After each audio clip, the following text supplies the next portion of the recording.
कहते हैं कि जाको राखे साइयां मार सके ना कोई, और बिहार के गया में गुरुवार की रात यही सच होता दिखा। फतेहपुर प्रखंड के रघुनाथ नगर गांव में एक 3 साल का मासूम बच्चा खेलते खेलते अचानक मौत की मुहानी बोरवेल में जा गिरा। अगले 7 घंटों तक पूरे गांव में ना तो किसी के घर चूल्हा जला और ना ही किसी की आंखों में नींद आई। हर कोई बस एक ही दुआ मांग रहा था कि पीयूष सही सलामत बाहर आ जाए। गुरुवार की शाम थी। रघुनाथ नगर गांव के लोग अपने रोजमर्रा के कामों में लगे थे। मासूम पीयूष कुमार भी बाकी बच्चों की तरह घर के पास खेल रहा था। पास में ही एक बोरवेल खुला पड़ा था।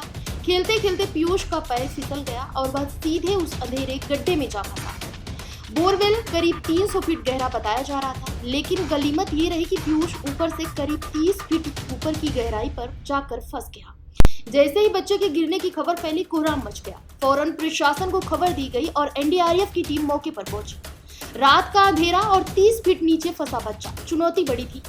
खुदाई शुरू हुई और साथ ही ऑक्सीजन की सप्लाई भी दी गई ताकि बच्चा सांस ले सके। गांव के सैकड़ों लोग टॉर्च और मोबाइल की लाइट जलाकर खड़े थे। सबकी नजरें बस उस गड्ढे पर टिकी हुई थी। करीब 7 घंटे की कड़ी मशक्कत के बाद रात के करीब 1:50 पर रेस्क्यू टीम को कामयाबी मिली। जैसे ही एनडीआरएफ के जवान ने पीयूष को अपनी गोद में उठाकर बाहर निकाला, पूरे गांव में तालियों की गड़गड़ाहट गूंज उठी। जो माँ पिछले 7 घंटों से बदहवास होकर रो रही थी, उसकी आंखों से अब खुशी के आंसू बह रहे थे।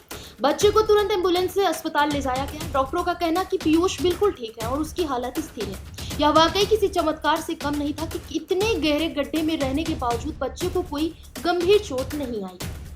यह घटना हमें फिर से सचेत करती है कि अपने आसपास खुले पड़े बोरवेल को लेकर लापरवाही ना बरतें, क्योंकि एक छोटी सी चूक किसी की जान पर भारी पड़ सकती है। फिलहाल गया का यह छोटा फाइटर सुरक्षित है और अपने घर लौट चुका है।